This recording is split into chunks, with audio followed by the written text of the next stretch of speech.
오늘은 22년 8월 기준 기아자동차 표준 납기 정보를 공유 드리겠습니다. 우선은 제가 자료를 정리하면서 한번 훑어봤는데요. 전반적으로는 아직 부족하긴 하지만 희망이 조금씩 보이는 것 같다는 생각이 들어서 예전보다는 가벼운 마음에 기아자동차 납기 정보를 공유 드릴 수 있을 것 같아요. 빠르게 점검을 해보도록 할게요. 모닝부터 보면요, 기존에 3월과 4월에 있었던 내비게이션 부족 문제는 어느 정도 해결이 된 모습이고요. 8월에는 0.5개월이 증가해서 2개월 보름 정도 납기가 소요되고 있습니다.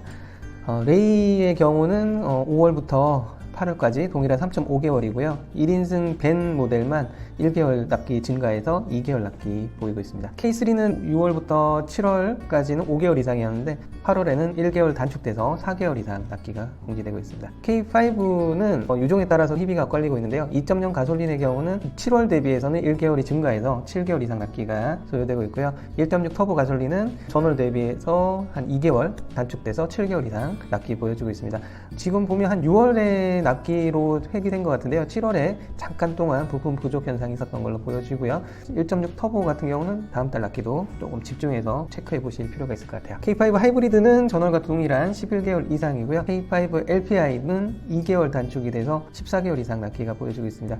다음은 K8입니다. 상당히 납기가 많이 단축되고 있는데요. 2.5 가솔린의 경우는 3개월이나 납기가 단축돼서 6개월 이상 납기 공지되고 있고요. 3.5 가솔린 같은 경우는 7월부터 3개월 정도 큰 폭으로 납기가 단축이 됐었는데요. 이번 달도 그 기조를 조금 이어서 1개월 단축이 되면서 2개월 이상으로 상당히 빨리 나오는 차량에 속하게 됐네요. 다음은 K8 하이브리드도 1개월 단축이 돼서 11개월 이상 납기가 소요되고 있고요. K8 API는 전월과 동일한 10개월 이상이긴 하지만 7월에 이미 상당히 단축되어 있기 때문에 현재 상황이 좀 더 유지된다면 납기 단축도 조금 희망해 볼 상황인 것 같아요. 다음 스팅어입니다. 스팅어는 8에서 9주로 약 4주 정도 납기가 지연됐는데요. 9월에 공장 설비 공사가 예정돼 있다 보니까 그런 영향으로 8월에서 9월 납기가 일시적으로 증가할 수 있다는 거고요. K9의 경우도 방금 전에 스팅어와 동일한 공장 설비 공사 영향으로 4주 정도 납기가 지연돼 있고요. 10월부터는 정상 납기로 돌아올 거라고 공지가 되어 있습니다. 다음은 니로 납기를 볼게요. 니로는 9개월 이상으로 6, 7월에 대비해서 3개월 이상 납기가 다시 증가하고 있습니다. 거의 한 5월 정도 수준의 납기로 회귀하고 있는데요. 니로의 경우도 앞으로의 납기가 상당히 중요해 보입니다. EV6는요, 거의 18개월 이상으로 고착화되어 있다가 4개월 단축이 돼서 14개월 이상 납기가 공지되고 있습니다. 어쨌든 긴 납기가 유지가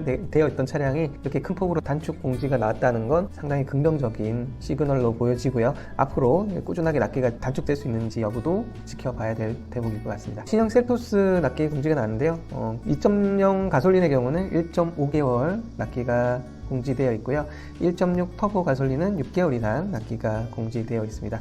특별한 상황이 아니면 토스는 2.0 가솔린이 빨리 나온다라는 부분 좀 참고하시고요. 현재 특이사항으로는 스마트키가 원래 2개가 나와야 되는데 1개만 지급되고 있다고 하니까 이 부분도 참고하시기 바랍니다. 자, 다음은 스포티지 납기를 볼게요. 디젤은 꾸준하게 납기가 증가해왔던 차량인데요. 6월, 7월과 동일한 16개월 이상 납기가 공지되고 있습니다. 스포티지 가솔린의 경우는 1월부터 7월 납기가 거의 10에서 11개월 이상 납기가 공지됐었는데요. 이번 달에는 1개월이 더 증가돼서 12개월 이상이라는 납기가 공지되고 있습니다. 스포티지 하이브리드의 경우는 4월부터 8월까지 동일한 18개월 이상 납기가 공지되고 있고요. 스포티지 LPI가 출시가 됐죠. 어쨌든 첫 번째 납기가 1년 이상 납기라고 공지가 되어 있어요. 대신에 LPI 생산을 계속 증량할 예정이라고 하니까 앞으로 스포티지 LPI는 조금 단축될 여지가 있다라고 공지가 별도로 나와 있네요. 다음은 소렌토입니다. 소렌토 디젤의 8월 납기는 7월과 동일한 17개월 이상 납기가 공지됐습니다. 소렌토 가솔린의 경우는 대략 한 12개월에서 13개월 안팎으로 계속 꾸준하게 납기가 오가고 있는데요. 6월부터 8월까지 13개월 이상이라는 동일한 납기가 공지되고 있습니다. 소렌토 하이브리드는 전월과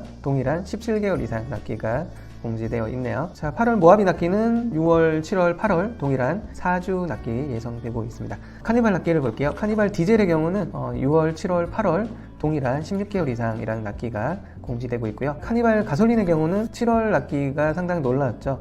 기존에 한 10개월 정도의 납기에서 갑자기 5개월 이상 납기라는 공지가 되면서 이 납기표가 잘못 인쇄된 게 아니냐라고 하는 그런 우스갯소리가 좀 있을 정도로 믿기지 않은 납기 단축이었는데요. 이번 달에는 그 기조를 이어서 1, 2개월 단축된 3에서 4개월 이상이라는 납기가 공지되고 있습니다. 카니발 가솔린의 경우는 이렇게 꾸준히 납기가 단축되고 있어서 상당히 긍정적인 모습을 보여주고 있는데요. 이런 모습이 다른 유종과 다른 차량에도 빨리 좀 전파가 됐으면 그랬으면 좋겠어요. 카니발 하이리무진은 3월부터 8월까지 동일한 8개월 이상이라는 납기가 공지되어 있고요. 카니발 4인승의 경우도 10개월 이상으로 전월과 동일한 납기가 공지되고 있습니다. 8월 봉고 납기는요, 디젤, 전기차 모두 전월과 동일한 10개월 이상, 7개월 이상 납기 공지가 되고 있고요. 봉고 LPI의 경우는 6월부터 납기가 단축되기 시작했는데요. 현재 8월 기준 봉고 LPI는 2개월 이상 납기가 공지되고 있습니다. 기존의 표준 납기를 공지를 드릴 때는 증가 폭이 많은 차량이 우세했다면 8월에 기아자동차 납기는 보신 대로 납기가 단축된 케이스들이 상당히 많아졌고요. 이 단축의 폭도 상당히 커진 차량들이 제법 보이기 시작합니다. 이런 기조가 좀 더 이어지고 다른 차량의 부품도 조금 더 원활하게 공급이 된다면 생각보다 빠른 속도로 단축될 수도 있겠다라는 희망을 보여준 8월 기아자동차 납기 정보였던 것 같아요. 오랫동안 기다리시는 분들 힘드시겠지만 이렇게 계속 나오는 정보를 체크해 보시면서 소중한 내 차가 나올 시기를 조금 가늠해 보시면 좋을 것 같아요. 현대자동차의 경우는 생산 투입 일정을 대표적인 몇몇 차량을 안내를 드렸었는데 이번 달 8월 같은 경우는 기아자동차에서도 이런 생산 투입 정보가 나왔거든요. 빠르게 정리해서 기아자동차의 8월 생산 투입 계획 정보도 공유를 드리도록 하겠습니다. 조금만 기다려 주세요.